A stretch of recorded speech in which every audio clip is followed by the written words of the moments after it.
จาริยสูตรบทที่1ทีฆนิกายนะโม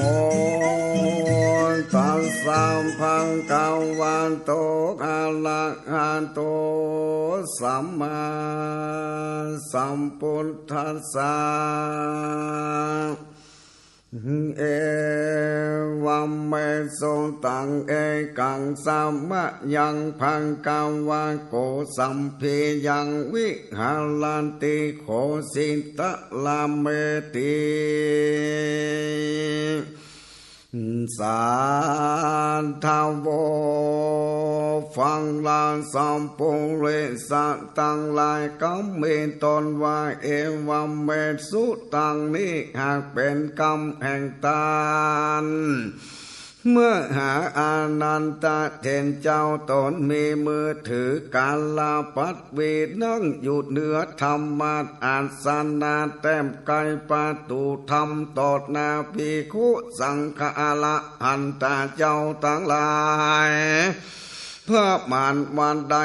500พระองค์อันมีพระมังห่างกันสาบะเทนเจ้าเมื่อเข้าสังกัญญนาธรรมเมื่อหัวเทวันนั้นดังนี้เราจักรู้มาในสัมมัญญกาละคาบเรื่องความปุณท่านเจ้าปางเมื่อยังสาเทศสำลันอยู่ในที่โคสิตารามอันมีที่จิมไกเมืองโกสัมพีอัฏฐโคเทวัมปาปะจิตาในขณะยามนั้นนักบวช2 รูปอันเป็นปาเลภาจิกเกวาปันดิยะลูปเรื่องเป็นปาปาสาสกเป็นเสื่องเป็นลูกศิษย์ขององค์ปาสายผู้ถือบาทไม้เจอว่าจาริยะลูปหนึ่งเข้าไปเฝ้าซึ่งปามปุณถ้าเจ้าถึงที่อยู่ในภาษาไหลซึ่งกันไปมากับปามปุณถ้าเจ้าแล้วก่อนยืนอยู่ในที่อันควรแก่ตนก็ทนทำซึ่งปามปุณถ้าเจ้าว่าข้าแด่สาปัญญูปามปุณถ้าเจ้าผู้มีอายุชีวิตกำโดยเสียศีลาเป็นอย่างเดียวกันหรือพิษจากกันเป็นประการใดพระพุทธเจ้าจริงตาลัดกล่าวว่าดูการลามปาภาจินตากะผู้มีอายุท่านจงตั้งใจและฟังคือดีเราจังบอกคือแจ้งแก่ท่านแลเอทาโวโสตานทางกันโตโลเกอุญจาติอรหังสัมมาสัมพุทโธดวงการลาผู้มีอายุผ่านตานทางการตาได้เกิดมาในโลกนี้เป็นโพตลัดรู้เองโดยเจ้าเป็นโพไปดีแล้วรู้แจ้งโลกเป็นนายสาลาทีที่ฝึกดีผู้เลสะที่ควรฝึกบอกมีผู้อื่นจังยิ่งไปกว่าเป็นครูของเทวดาและมนุษย์ทั้งหลายเป็นผู้เบิกบานแล้วเป็นผู้จำแนกธรรมพระต้านทางการตานั้นการตำแจงซึ่งโลกนี้พร้อมโดยเทวโลกพรหมโลกมารโลกโดยปัญญาอันยิ่งของตนสั่งสอนหมู่สัตว์พร้อมกำตังสลมสามัญดาเทวดาและมนุษย์รู้ตามสำแดงธรรมมีคุณในเบื้องต้นในท่ามกลางในที่โซนปาการพรหมจรรย์พร้อมโดยอัฏฐะและพยัญชนะบริสุทธิ์และถ้าสังโฆและบุตรของสังโฆผู้เกิดใดข้ากุลใดข้ากุลหนึ่งย่อมฟังธรรมนั่นคือกล่าวฟังแล้วย่อมได้ศรัทธาได้ต้านทางการตะเมื่อใดศรัทธานั้นแล้วก็ย่อมหันแจงว่าคารวัตเยาเลือนเป็นที่กีดกรรมเป็นทางมาแห่งกิเลสอันหยาบช้าปะปะจาการที่ถือบวชหนทางอันโล่งอันใสและการที่ปงกาละผู้ของคารวะยาวเลือนจักการตำพรหมจรรย์ พื่อบัวเลสุดเป็นของจังการตำได้ยากเหมือนกับขับสั่งและข่าวย่อมบทใจของอันกระตำได้ง่ายแลงถ้าหากเราได้โกนหัวขูดหนวดนุ่งห่มผ้าจีวรละเสียแล้วออกบวชยามนั้นเขาก็ยอมสาละเข้าของโภกาสัมปติอันน้อยใหญ่เสียดายเมื่อบวชแล้วเขาก่อนยะการตำสำรวมปานติบุกเยอะโมกอยู่ถึงพร้อมโดยขีญาและโกจาละที่กวนแอวไปยะหันในอันต้นและของวันตะทรงสารสามตานศึกษาในสิกขาบททั้งหลายประกอบด้วยกายกรรมว่าจีกรรมเป็นกุศลมีอาชีวะบัวเลสดถึงพร้อมโดยศีลและครอบครองทวันในอินทรีย์ตั้งหลายประกอบโดยสติสัมปันสัญญาเป็นโพสันโดษนาดูกาลภูมิอายุก็อย่างใดสิกขาพิโคจริงชื่อว่าถึงพร้อมโดยศีลพามปุณถ้าเจ้าจริงได้กล่าวเทศนาแถมเล่าดังนี้ว่าผู้ประกอบโดยจุลศีลปัสสิมาศีลและมหาศีลซึ่งมีดังกล่าวแล้วในสมัญญะพลาสูตรปุณและแล้วก็เทศนาแถมเล่าว่าโดการลาผู้มีอายุพิโคบัวลิปุณนาโดยศีลอย่างนี้ย่อมบ่พอมาใส่ภัยแต่ที่ตั้งใดด้วยเหตุสำรวมกันสำรวมในศีลเหมือนดังเจ้ามักหายกาสัตผู้ใดลาจาพิเศษกำจันสัตถูใดเสียงแล้วย่อมบ่มีภัยสั่งสักเล็กน้อยด้วยเหตุว่าสันถูนั้นหมดไปก็หากเป็นดังนี้แลพิโคปาลิบุญโดยศีลอย่างนี้แล้วย่อมบ่มีภัยแต่ที่ใดโดยเหตุสำรวมศีลนั่นแลพิโคโภปานติบุญนาลิบุญด้วยศีลโดยอริยศีลอย่างนี้แล้วย่อมได้เสวยสุขอันปราศจากโทษสาเพาะตนโดยปังกันดังกล่าวมานี่แหละชื่อว่าเป็นผู้ถึงพร้อมโดยศีลภิกขุนั้นก่อนสังฆจากกรรมสังฆจากอกุศลธรรมได้รู้ถึงปาทมาสารมีวิตกวิจารปิติและสุขอันเกินแก่วิเวกอยู่ดูกาลาผู้มีอายุภิกขุหันอย่างนี้พี่โคนั้นที่จังกล่าวว่าชีวิตของงาใจกับกายเป็นอันเดียวกันหรือว่ากายกำใจต่างกันนักบวชสองรูปนั้นจริงตอบว่าพี่โคได้รู้อย่างนี้หันอย่างนี้พี่โคนั้นบอกวันกล่าวอย่างนั้นดูกาลผู้มีอายุขอนั้นเรารู้อย่างนี้เราหันอย่างนี้เราจริงบอกว่ากายกรรมใจเป็นอันเดียวและหรือว่าต่างกันพิโคดันรู้ถึงตุติยฌาน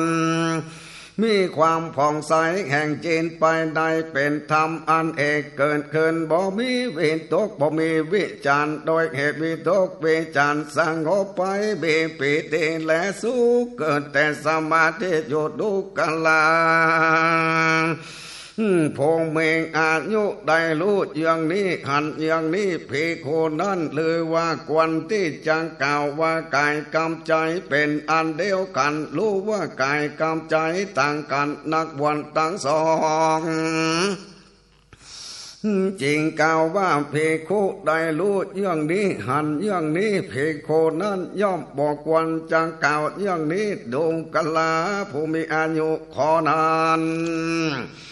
เราได้รู้หันอย่างเราจริงบอกกล่าวว่าชีวิตคือกายกรรมใจเป็นอันเดียวกันหรือว่าต่างกันภิกขุนั้นมีอุเบกขามีสันติสัมปันสัญญาและเสวยสุขโดยนามกายและเหตุปีติเสียงไปได้รู้ถึงตาติยะสานมีที่พระอริยะเจ้าทั้งหลายสักเสริญว่าผู้ใดได้สานนี้เป็นผู้มีอุเบกขามีสติอยู่เป็นสุขดูกาลาผู้มีอายุภิกขุหูอย่างนี้ หันอย่างนี้เพโคนั่นควรหรือว่าที่จะกล่าวว่ากายกับใจเป็นอันเดียวกันหรือว่ากายกับใจบ่ใจเป็นอันเดียวกันนักบวชสองรูปนั้นจริงกล่าวว่าภิกขุได้หูหันอย่างนี้ภิกขุนั้นควรกล่าวอย่างนี้แลดูการลามภูมิอายุขอนั้นเราได้หูหันอย่างนี้เราจริงจังกล่าวว่ากายกับใจเป็นอันเดียวกันหรือว่าต่างกันพี่โคดันได้รู้ถึงจานทุนทานสานบ่มีทุกข์บ่มีสุขโดยเหตุละสุขละทุกข์และดำโสมานัสสะก่อนนั้นเสียได้มีอุเปกขาเป็นเหตุหือสาธิบัวลิสุดดูกันลาผู้มีอายุพี่โคได้รู้ถึงอย่างนี้ควรอันจักหรือว่ากายกับใจเป็นอันเดียวหรือว่าต่างกันนักบวชตั้งสองจริงกล่าวว่าภิกขุได้รู้ได้หันอย่างนี้ภิกขุนั้นบอกควรกล่าวอย่างนั้นดูกันลาโพเมงอายุขอนั้นเรารู้อย่างนี้หันอย่างนี้เราจริงบอกกล่าววางกายกำใจบอกเป็นอันเดียวกันและภิกขุนั้นเมื่อจิตเป็นสมาธิบริสุทธิ์ผุดผ่องบ่มีกิเลสปราศจากอุปากิเลสเป็นจิตอ่อนทรงโคบานควรแก่การงานตั้งมันบอกวันไหวย่อมงากอกองจิตใจไปเพื่อญาณทัศสนะความรู้หันเขาก็ย่อมจะแจ้งอย่างนี้ว่ากายเหล่านี้และมีรูปประกอบโดยบางหาภูตารูปสี่คือวัดดินน้ำไฟลมอันเกินแต่ปิตามันดาใหญ่เกินโดยข้าวสุกและขนมนมตั้งหลายบทเตียงก็ต้องปิดบังของเหม็นเน่าในตัวและต้องนวดกันมีอันจักแต่งอันอนทลายเลกจันกระจายไปเป็นธรรมดาวิญญาณของเหล่านี้กองอาศัยอยู่ในกายนี้เนื่องโดยกายนี้เองดูการลามภูมิอายุภิกขุได้รู้หันอย่างนี้ภิกขุนั้นควรอันจะหรือที่จะกล่าวว่ากายกับใจเป็นอันเดียวกันหรือว่ากายกับใจต่างกันนักบวชต่างสองนั้นกล่าวต่อไปว่าภิกขุได้รู้อย่างนี้หันอย่างนี้ภิกขุนั้นบ่ควรจะกล่าวอย่างนั้นดูการลามภูมิอายุขอนั้นเรารู้อย่างนี้เราหันอย่างนี้เราจริงบอกกล่าวว่ากายกำใจเป็นอันเดียวกันและภิกขุนั้นเมื่อจิตเป็นสมาธิบัวเล่โซนโพดพองบ่เมงเกเลนปราศจากองปากิเลนเป็นจิตอ่อนอาวันสุขคงบานกวนแก่งการงานตั้งมันบ่วันไหวย่อมน้อมไปเพื่ออินทีวิธีลุถึงสำแดงอิทธิวิธีได้หลายภาการคือคนเดียวเป็นหลายคนก็ได้เยอะหลายคนเป็นคนเดียวก็ได้การตำพาโกนก็ได้การตำหายไปก็ได้ยาฝ่าเข้าไปกำแพงพดลายใดและบ่มีอันจะเกิดเคืองสั่งสักอันสร้างผ้าการเหมือนไปในที่โล่งพุทธดำลงไปในแผ่นดินเหมือนในน้ำก็ได้เดินไปบนน้ำบ่อแตกเหมือนเดินบนแผ่นดินก็ได้สารไปในอากาศเหมือนนกก็ได้รูปกำพระอาทิตย์พระจันทร์น่าถึงมีอินทีอานุภาพมากหนักโดยมือก็ได้ใจอำนาจตั้งกายไปตลอดถึงพรหมโลกก็ได้ดูกันลามภูมิอายุภิกขุได้รู้อย่างนี้หันอย่างนี้ภิกขุควรอันจะเลือที่จังกล่าวว่ากายกับใจเป็นอันเดียวกันหรือว่าต่างกันนักบวชต่างสองนั้นจริงกล่าวว่าภิกขุได้รู้หันอย่างนั้นบอกควรจะกล่าวอย่างนั้นแลดูการลามภูมิอายุขอนั้นเรารู้อย่างนี้เราหันอย่างนี้เราจริงบอกกล่าวว่ากายกำใจเป็นอันเดียวกันหรือว่าต่างกันภิกขุนั้น เมื่อเจนเป็นสมาธิบัวเลสุดผุดผ่องบ่มีกิเลสปราศจากอุปกิเลสเป็นจิตอ่อนอ้วนสุขโคบานาควรแก่การงานตั้งมั่นบอกวันไวย่อมจินน้อมจินใจไปเพื่อติปาโสตาธาตุเขาก็ย่อมได้ยินเสียงสองอย่างคือเสียงเต็บและเสียงหาแห่งมนุษย์ทั้งหลายอันอยู่ใกล้และอยู่ไกลโดยหูอันบัวลิสุดล่วงโสตาของหมู่มนุษย์ทั้งหลายดูกันลาผู้มีอายุพี่โคลูหันเยื่องนี้เพียงโคนั้นควรที่จังกล่าวว่าไก่กำใจเป็นอันเดียวกันหรือว่าต่างกันนักบวชทั้งสองจริงกล่าวว่าพี่โคได้รู้ถึงเรื่องนี้พี่โคนั้นบอกควรจะกล่าวเรื่องนั้นดวงการลาพงเบงอายุขอนั้นเรารู้หันเรื่องนี้เราจริงกล่าวว่าไก่กำใจเป็นอันเดียวกันพี่โคนั้นเมื่อเข้าใจเป็นสมาธิบัวเลสุดผุดของบ่มีกิเลสปราศจากโอปะกิเลสเป็นจิตอ่อนอ้วนสุขุมันแก่การงานตั้งมันบ่หวั่นไหวย่อมน้อมเจตไปเพื่อเจโตปริยญาณเขาก็ย่อมกำหนดรู้ใจของสัตว์และปุกาละอื่นด้วยใจแลงาของตัวเก่าเกิดว่าจิตมีลากะหรือว่าจิตปราศจากลากะจิตมีโทสะรู้ว่าจิตมีเมื่อปราศจากโทสะก็รู้โดยปราศจากจิตมีโมหะก็รู้ว่าจิตมีโมหะจิตติปราศจากโมหะก็รู้ว่าจิตอันปราศจากโมหะจิตหดหูก็ย่อมว่าจิตหดหูจิตฟุ้งซ่านก็รู้ว่าจิตฟุ้งซ่านจิตเป็นพาหอละคนก็รู้ว่าจิตเป็นมหอละคนจิตที่เป็นอื่นยิ่งกว่ารู้ว่าจิตอื่นยิ่งกว่าหรือว่าบ่มีจิตอื่นยิ่งกว่าก็รู้ว่าบ่มีจิตอื่นยิ่งกว่าจิตเป็นสมาธิก็รู้ว่าจิตเป็นสมาธิหรือว่าชื่อจิตบ่เป็นสมาธิก็รู้ว่าจิตบ่เป็นสมาธิจิตหลุดพ้นก็รู้ว่าจิตหลุดพ้นหรือว่าจิตบ่หลุดพ้นก็รู้ว่าจิตบ่หลุดพ้นแลดูการลาผู้มีอายุเพียงโคในศาสนานี้งารู้เรื่องนี้หันเรื่องนี้เพียงโคนั้นควรกล่าวว่ากายกรรมใจเป็นอันเดียวกันหรือว่าต่างกันจะแลนักบวชทั้งสอง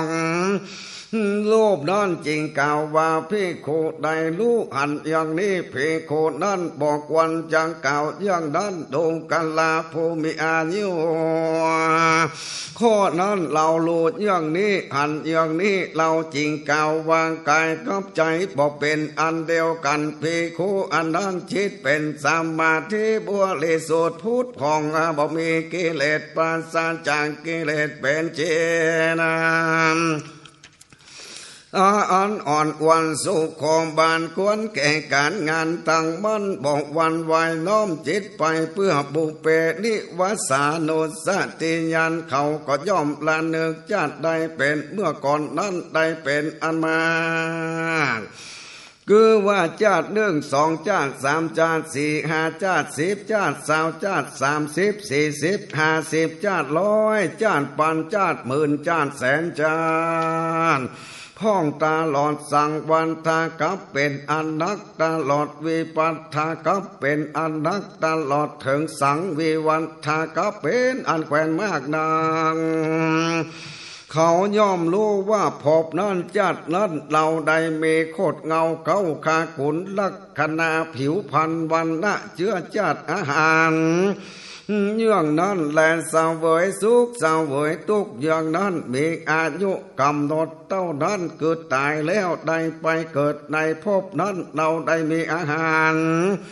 มีชื่อและโคตรเงาผิวพันธ์วันนะอย่างนั้นเสวยสุขเสวยทุกข์อย่างนั้นมีกำหนดอายุเท่านั้นตายแล้วได้เกิดชาตินี้ย่อมลาเนึกใดเป็นอันมากตั้งกาการทั้งหลายดูกันลาผู้มีอายุเพโคใดรู้อย่างนี้หันอย่างนี้เพโคนั้นควรอันเจริญที่จังกล่าวว่ากายกำใจเป็นอันเดียวกันนักบวชตั้งสอง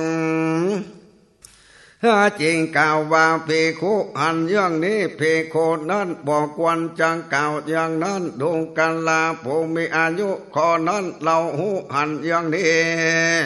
เราจริงกล่าวว่ากายกำใจบ่เป็นอันเดียวกันและพิโคนั้นเมื่อจิตเป็นสมาธิบัวเลสดพูดพองบ่มีกิเลสปานสานจากโอปากิเลสเป็นจิตอ่อนอวนสุขโคบันแก่การงานตั้งมั่นและบ่หวั่นไหวย่อมน้อมเจนไปเพื่อรู้โจติและเกิดของสันตั้งหลายเขาย่อมหันหมู่สันที่กำลังเกิดวันต่ำยอบก็มีปานิชละเอียดสุขุมก็มีผิวพันธ์พุทธผ่องดีงามก็มีผิวพันธ์ต่ำช้าหยาบก็มีได้ดีก็มีตกยากก็มีโดยติปัญจคูอันบริสุทธิ์ล่วงเสียแล้วซึ่งจังคูคือว่าตัวตาของมนุษย์ทั้งหลายเขาก็ย่อมรู้แจ้งซึ่งบุสันผู้เป็นไปตามกรรมว่าสันทั้งหลายเหล่านี้ประกอบโดยกายตุนจาริตวาจีตุนจาริตมโนตุนจาริตติเตียนอริยะเจ้าเป็นมิจฉาทิฏฐิถือเอาเสื่องการ